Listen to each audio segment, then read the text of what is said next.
என்ன, தினகரன் சிகரெட்டு குடிக்கிறது இல்லையா? என்னையா இது வேடிக்கையா இருக்கு என்றார். ஆம், அதிசயம்தான், ஆனால் உண்மை என்றேன். நான் சொன்னேன், என் வாழ்க்கை சரிதை. ஒரு நாள் 1955 ஆண்டு பிப்ரவரி மாதம் 11ஆம் தேதி பிஎஸ்சி பட்ட படிப்பில் தோற்றதினால், வேலையில்லா திண்டாட்டத்தினால், சரீர நோயினால், வறுமையினால் வாடி ரயில் தண்டவாளத்தை நோக்கி போய்கொண்டிருந்தேன் தற்கொலை செய்து கொள்வதற்காக. வழியில் என் சிற்றப்பா என்னை சந்தித்தார். இயேசு கிறிஸ்துவின் சிலுவையை பற்றி, சிலுவையில் ஒரு பட்ட பாடுகளை பற்றி 1 மணி நேரம் விவரித்தார். என் உள்ளம் கலங்கியது.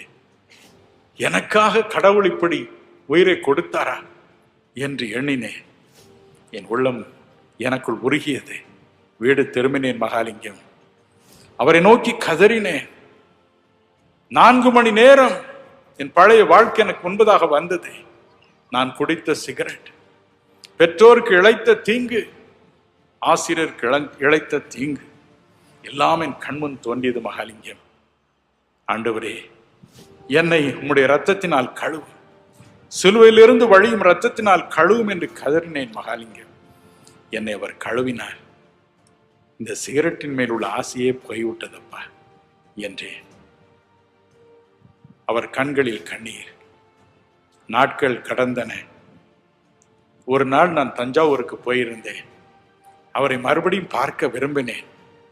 என் நண்பரிடம் கேட்டேன், மகாலிங்கம் எங்கே? ஒருவரும் பதில் சொல்லவில்லை. முகத்தை தொங்க போட்டுக் கொண்டார். மெல்ல ஒருவர் சொன்னார், உனக்கு தெரியாதா, மகாலிங்கம் மாரடைப்பினால் இறந்து போனார். மனம் கசந்து அழுதேன். என் அன்புக்குரியவர்களே, இந்த உலகத்தின் இச்சைகள் நமக்கு உபத்திரவத்தை கொண்டு வருகின்றன. ஆனால் தேவகுமாரனாகிய இயேசுவோ இந்த இச்சைகளை, இந்த ஆசைகளை சிலுவையில் அறையும்படிக்கு நமக்கு தம்முடைய இரக்கத்தை, கிருபையை கொடுக்கிறார். என்னால் சொல்ல முடிந்தது, மகாலிங்கம், எனக்கு அந்த சிகரெட்டின் அவசியம் இல்லை. இயேசு கொடுக்கும் இன்பம், இயேசு கொடுக்கும் சமாதானம் அந்த இச்சை என்னை விட்டு அகற்றி விட்டதப்பா என்று சொல்ல முடிந்தது. என் அன்புக்குரியவர்களே, இச்சைகள் நமக்கு உபத்திரவத்தை கொண்டு வருவது உண்மைதான்.